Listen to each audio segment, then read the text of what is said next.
తెలంగాణలో కొత్త రాజకీయ పార్టీ ప్రకటించిన కవిత అధికార విపక్షాలపై తీవ్ర స్థాయిలో ధ్వజమెత్తారు. మేడ్చల్ జిల్లా మునీరాబాద్ లో పార్టీ పేరును ప్రకటించిన అనంతరం ఆమె మాట్లాడారు. కేసీఆర్ సారథ్యంలో తెలంగాణ ఉద్యమ రథం దారి తప్పింది. బీఆర్ఎస్ రాష్ట్ర ప్రజల ఆర్తిని అర్థం చేసుకోలేకపోయింది. చేనేత కార్మికులు చనిపోతుంటే ఆనాటి కేసీఆర్ భిక్షాటన చేశారు. ఇవాళ కేసీఆర్ మారిన మనిషి, మర మనిషి, మన మనిషి కాదు. ఎక్కడా చిన్న కష్టం వచ్చినా ఆ సార్ రారు. ఎందుకంటే ఆత్మలేని మరబొమ్మగా మారారు. గుంటనక్కలో తోడేళ్ల చేతిలో కేసీఆర్ ఖైదీ అయ్యారు. తెలంగాణ నుండి 7 మండలాలు లాక్కుంటే భాజపా ఎంపీలు మాట్లాడరు. విభజన హామీలు నెరవేర్చకపోతే భాజపా ఎంపీలు మాట్లాడరు. సామాజిక న్యాయానికి బద్ద వ్యతిరేకి భాజపా అని కవిత అన్నారు.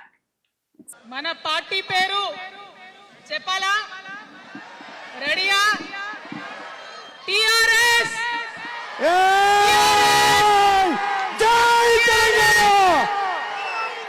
అంతేకాకుండా సామాజిక న్యాయం అనేటటువంటి ఒక కాన్సెప్ట్కే బద్ద వ్యతిరేకి భారతీయ జనతా పార్టీ. అందుకే ఏం చేస్తున్నారు?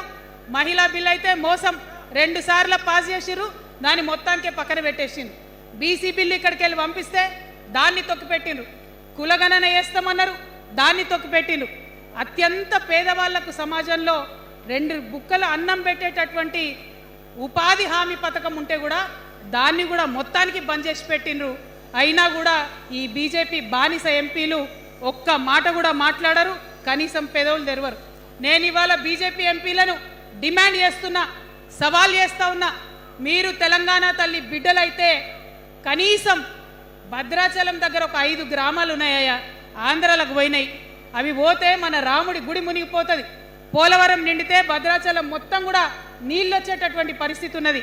మీకేమన్నా సిగ్గు ఎగ్గు ఉంటే తెలంగాణ తల్లి బిడ్డలైతే 8 మంది బీజేపీ తెలంగాణ ఎంపీలను ఛాలెంజ్ చేసి అడుగుతా ఉన్నా, ఆ 5 గ్రామాలను మీరు వాపస్ తెలంగాణకు పట్టుకరండి. మేం మాట్లాడినాం, జాగృతి నుండి మాట్లాడినాం, ఆంధ్ర వారికి లేఖ రాసినాం, కేంద్రానికి లేఖ రాసినాం. మరి మీరేం చేస్తున్నారయ్యా? రాముడి గుడి ఇక్కడ భద్రాచలం రాముడు కాదా? ఆయన గుడి మునిగిపోయినా మీరు మాట్లాడరా? నేను సవాల్ చేస్తా ఉన్నా భారతీయ జనతా పార్టీ ఎంపీలకు, ఖచ్చితంగా మీరు 5 గ్రామాలను తెలంగాణకు తీసుకురావాలి. ఇక బీఆర్ఎస్ పార్టీ ఉంది, ఇంకో పార్టీ. ఏముంది ఆ పార్టీలో? మొట్టమొదటి ప్రభుత్వం వచ్చింది, తొట్టతల్లి ముఖ్యమంత్రి గారు అయినరు.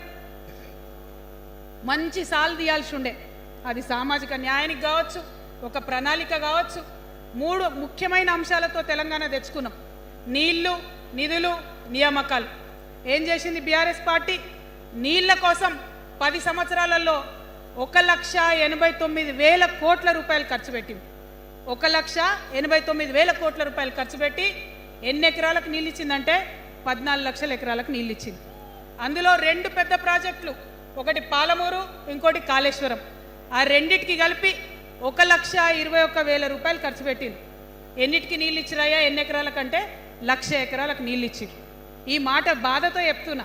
నేను కూడా బీఆర్ఎస్ అప్పుడున్న టీఆర్ఎస్కి నేను కూడా నా రక్తాన్ని, నా చెమటని, నా సమయాన్ని కుటుంబంతో, పిల్లలతో గడపాల్సిన టైంలో టీఆర్ఎస్ పార్టీ బలోపేతానికి పనిచేసిన వ్యక్తిని నేను కూడా. ఆనాటి కేసీఆర్ వేరు, ఇప్పటి కేసీఆర్ వేరు.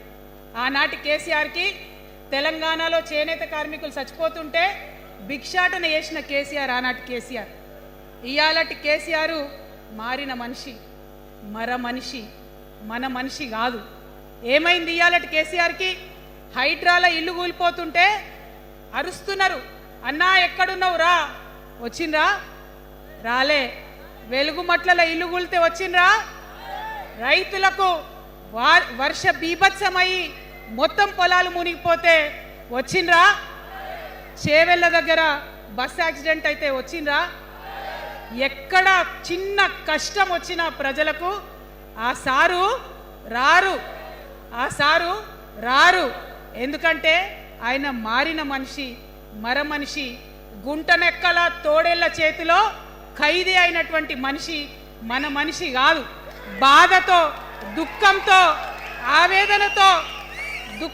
ఆవేదనతో చెప్తున్న మాట, సంతోషంతో చెప్తలేని ఈ మాట నేను. అట్లాంటి కేసీఆర్ ఎట్లా ఉండే ఒకప్పుడు? అదే ఆర్డీఎస్ అంతా పాదయాత్ర చేసి నా తెలంగాణకు నీళ్లు కావాలని అడిగినారు. ఇవాళ మరి 10 ఏళ్ళ అధికారం ఉంటే పాలమూరు రంగారెడ్డి ప్రాజెక్టు కోసం 10 ఏళ్లలో ముందుకు పోతలేదంటే ఎవరన్నా తెలంగాణ పట్ల ప్రేమ ఉంటే పాలమూరు పట్ల ప్రేమ ఉంటే, కృష్ణా నీళ్లు వాడుకోవాలంటే మన కేసీఆర్ అయి ఉంటే ఆ పాలమూరు రంగారెడ్డి ప్రాజెక్ట్ కాడ కూర్చేసుకొని అది కట్టిస్తుండే. ఏం చేసినారు మారిన కేసీఆర్ గారు? పంజాబ్ పోయినరు, గుజరాత్ పోయినరు, బీహార్ పోయినరు.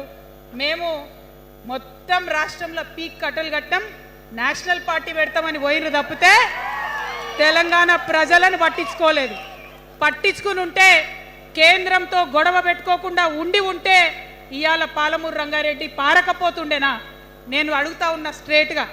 ఇన్ని రోజులు నేను ఎన్ని మాటలు మాట్లాడినా బీఆర్ఎస్ పార్టీ నాయకులు ఒక్కరు కూడా బయటకు వస్తలేరు, సమాధానం చెప్తలేరు.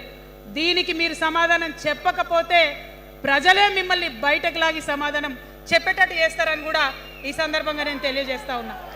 ఒకటే మాట అడుగుతున్నా, మన కేసీఆర్ అయి ఉంటే ఆనాడు తెలంగాణ బిడ్డలు కష్టపడితే బయటకు వచ్చి నా బిడ్డలకు ఇబ్బంది అవుతుందని కొట్లాడిన వ్యక్తి, సింగరేణి గనిలో ఒక కార్మికుడు చనిపోతే అక్కడి దాకా పోయి చూసి వచ్చినటువంటి వ్యక్తి, మరి తెలంగాణ వచ్చినాక ఏమైందా ప్రేమ? అధికారం ముందు మమకారం తగ్గిపోయిందా? ఏం జరిగిందని నేను అడుగుతా ఉన్నా. ఎందుకు ఈ మాట చెప్తా ఉన్నా అంటే, ప్రేమ నాకు కూడా ఉంది. నాకు తండ్రి కావచ్చు, అది వేరే విషయం. కానీ ఒక రాజకీయ నాయకుడిగా వారు ఈ మధ్య రాజకీయ పరిణితి కోల్పోయి మాట్లాడుతూ ఉన్నారు. కేటీఆర్ గారు మాట్లాడిందంటే ఓకే అనుకోవచ్చు, ఆయనకు పెద్దగా తెలియదు పాపం. కానీ కేసీఆర్ గారు అనే మాట ఏంటంటే, ప్రజలు తప్పు చేసింది. ఓకే, ఒక సెకండ్ నేను ఒప్పుకొని దాన్ని, ఒక సెకండ్ అనుకుందాం. ప్రజలు తప్పు చేస్తే నేను ఒక తల్లిగా అడుగుతున్నా, నేను నా కొడుకో మాట చెప్తా, వాడు వినలేదనుకో, కింద పడ్డాడు అనుకో, ఇడిచిపెడతానా? దగ్గర తీసుకొని మంది అనా? ఓకే, ప్రజలు తప్పు చేసిరు అనుకోండి, మీకు అధికారం ఇవ్వలేదు అనుకోండి, ఒక కర్కోటకుడి పాలన నడుస్తుంది అలా తెలంగాణలో. ఇబ్బంది పడుతున్నారు ప్రజలు, గోసపడుతున్నారు, ఏడుస్తున్నారు.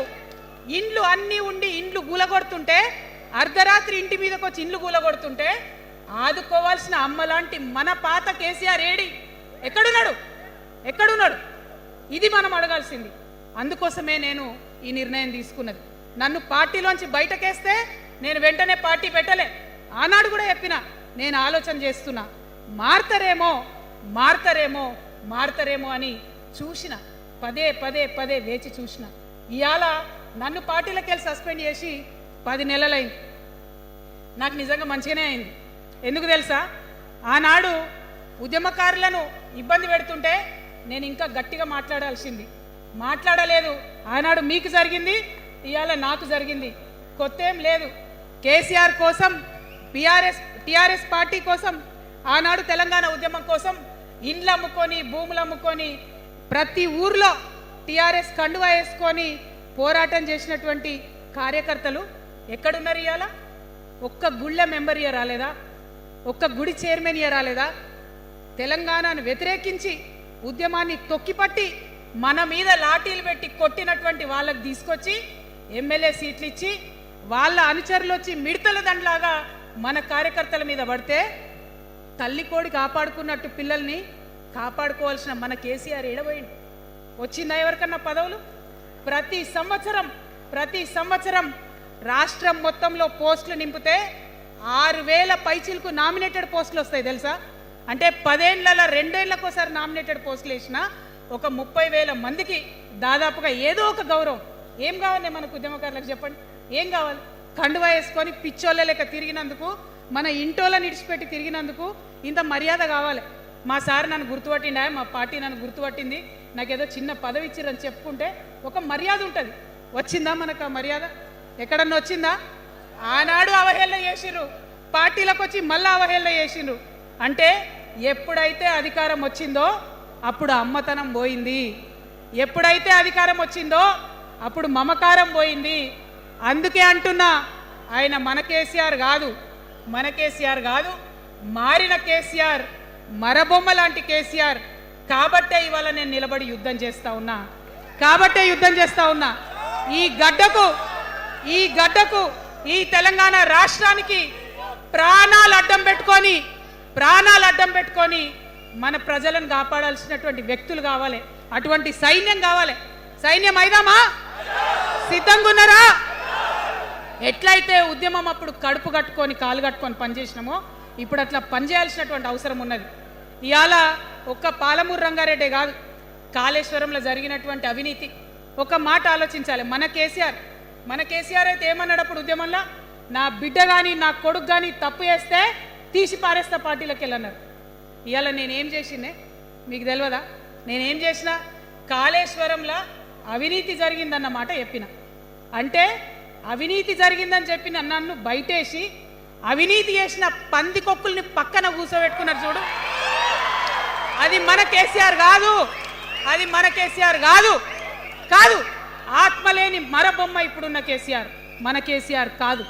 మన కేసీఆర్ అయితే కళ్ళెత్తి చూసే ధైర్యం ఉండకుండా